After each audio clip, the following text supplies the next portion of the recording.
বিসমিল্লাহির রহমানির রহিম। ক্যাটক্যাম tutorial Bangla YouTube চ্যানেলের পক্ষ থেকে শুভেচ্ছা জানাচ্ছি আমি আলমগীর হোসেন।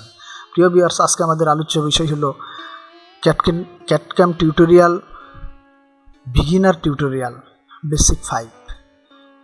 তাহলে চলুন আমরা এক নজর দেখে আসি এই বেসিক 5-এ কী আছে। বেসিক 5-এ কি আছে? মাস্টারক্যাম বিগিনার টিউটোরিয়াল বেসিক 5 অপারেশন ম্যানেজারের টুলপথ বটম ট্রি। চলুন তাহলে দেখে আসি। তার আগে আপনি যদি আমার চ্যানেলে নতুন হয়ে থাকেন তাহলে সাবস্ক্রাইব করে পাশের বেল আইকনটি ক্লিক করুন, আর যদি অলরেডি সাবস্ক্রাইব করে থাকেন ধন্যবাদ। আমি এখন দেখাচ্ছি টুলপথ সেকশনের প্রতিগুলি আইকনের পরিচয়। ফার্স্ট আইকন এই আইকনটি হলো select all manager. Select all manager, এখানে যতগুলি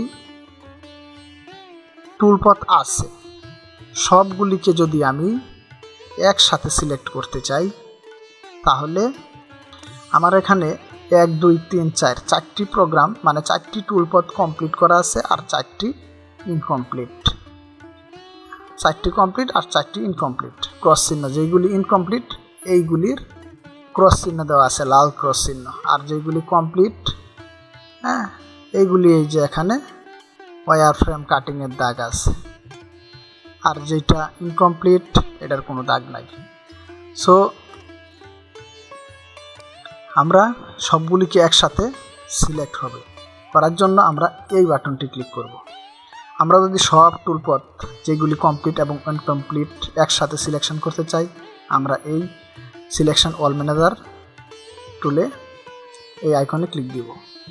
আমি ক্লিক দিচ্ছি, সব একসাথে সিলেক্ট হয়ে গেছে। এখন আমি এইটা দেখাবো, সিলেক্ট অল ডার্টি অপারেশন। আমি যদি এইটাই ক্লিক দিই তাহলে যেই সিলেকশনগুলি, যেই টুলপথগুলি ক্রস চিহ্ন দেওয়া আছে, ক্রস চিহ্ন উঠে আছে, এই টুলপথগুলি সিলেকশন হবে শুধু। তাই আমি এখানে ক্লিক দিচ্ছি, ক্লিক দিলাম, এই যে শুধু এখানে এই 3টা সিলেকশন হয়েছে। তারপর হলো রিজেনারেট অল টুল ম্যানেজার। এখানে দেখা গেছে কি আমি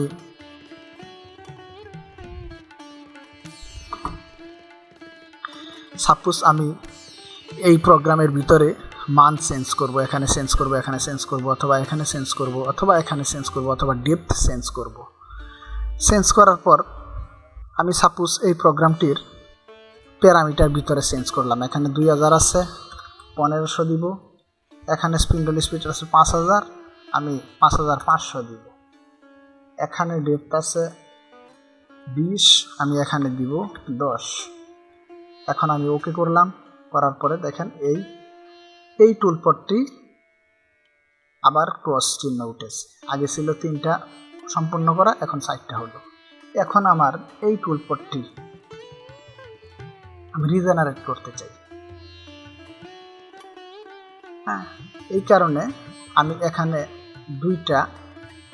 এটা ক্লিক দিলাম। ক্লিক দেওয়ার পর আমি রিজেনারেট সিলেকশন টুলে ক্লিক দিলাম। এই যে আমার এটা প্রোগ্রামটি প্রস্তুত হয়ে গেছে। আবার এটার অর্থ হলো যে কয়টাতে আমি একসাথে সিলেক্ট করব, যে কয়টাকে, এই কয়টা রিজেনারেট নিবে। এই যে আমার সবগুলি টুলপথ তৈরি হচ্ছে এক এক করে। আরেকটা হলো এখন এটা regenerate all dirty operation.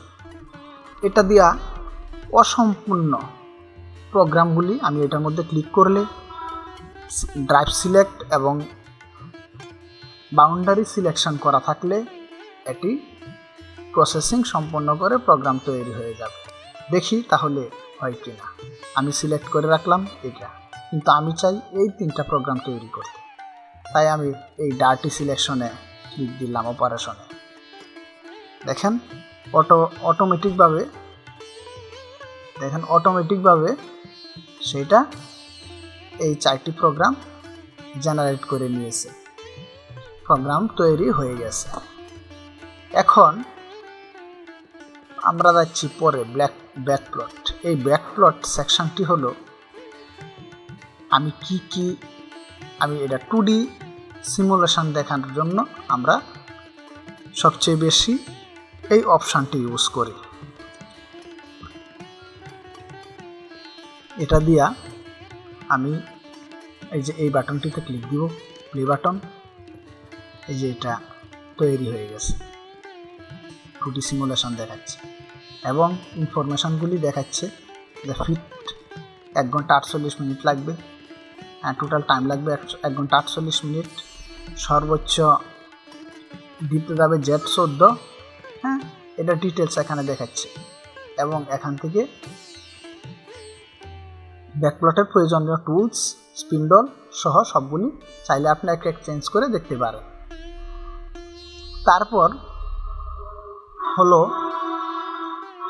Verify selection operation. এটা হলো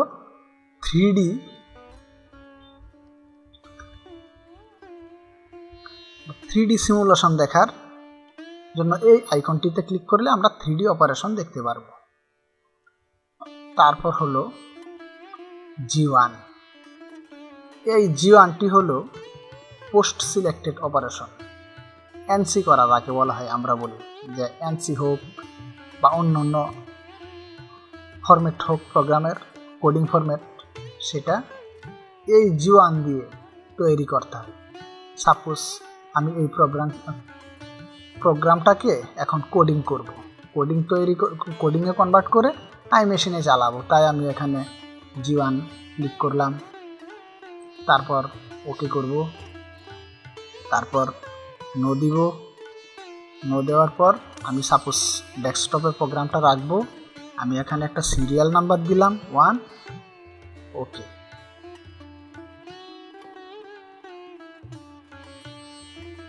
এই যে আমার প্রোগ্রামটি তৈরি হয়ে গেছে। প্রোগ্রাম অনেক বড় একটি প্রোগ্রাম তৈরি হয়েছে, তৈরি হয়ে গেছে। এটা হলো আমার কোডিং। এই কোডিংটাকে এখন হয়ে গেছে, কেটে দিলাম।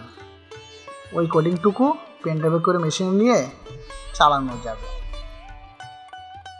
তারপর হলো delete all operation, group and tools.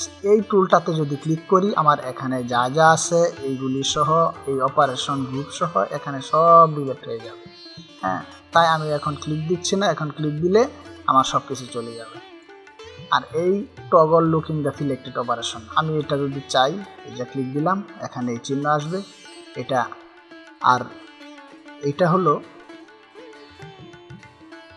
এই যে আমার এই কাটিং দাগগুলি যা দেখাচ্ছে, এই দাগগুলি যা দেখাচ্ছে তা যদি আমি এই বাটনটাতে ক্লিক ধরি তাহলে হাইট হয়ে থাকবে। আবার যদি ক্লিক দিই শো হবে, আবার ক্লিক দিলে হাইট হয়ে যাবে। তারপর হলো আপনার move insert arrow down one item. আমি যদি আমার এই যে এই অ্যারো চিহ্নটি, আমি এখানে একটি নতুন প্রোগ্রাম করব, তাই আমি এখানে গিয়েছি।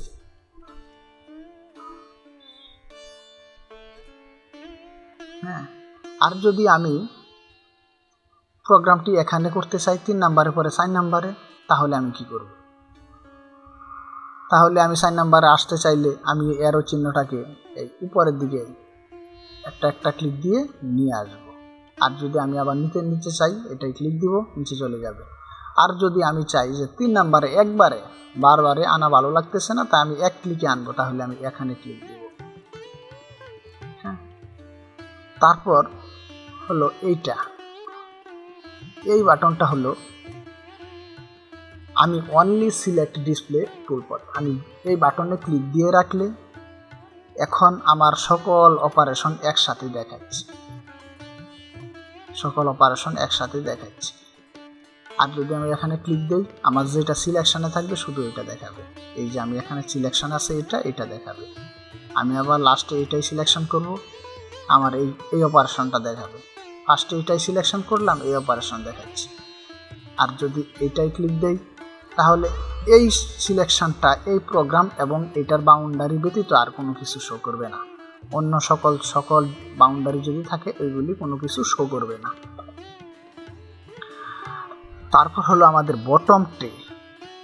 বটম ট্রে সেকশন হলো এইটা 2D এবং 3D। এখানে যদি 3D লেখা থাকে তাহলে 3Dতে বাউন্ডারি নেওয়া সম্ভব, আর যদি এখানে 2D লেখা থাকে 3D বাউন্ডারি উঠবে না, প্রবলেমে পড়তে হবে। সুতরাং 3D এবং 2D কখন কোন কাজ হয় সেটা খেয়াল করে কাজ করতে হবে। তারপরে এটা হলো মান। আমি যদি উপরে উঠতে চাই এবং নিচে নামতে চাই, বাউন্ডারি নিচে রাখতে চাই, সেটা নির্ণয় করা হয় এখান থেকে। এখানে মান যত দিবেন ওইভাবে ততটুকু উপরে নিচে কাজ করবে। এটা হলো কালার বার। এই কালার আমি সাপোজ আমি এই কালার এই সারফেস আমি এই সারফেসটাকে কালার করতে চাই, তাই আমি এখানে ক্লিক করব। ক্লিক করলে মাউসের রাইট বাটন ক্লিক করব, ক্লিক করে একটি কালার দিলাম নীল। ওকে, এই যে এটা নীল হয়ে গেছে, ঠিক আছে।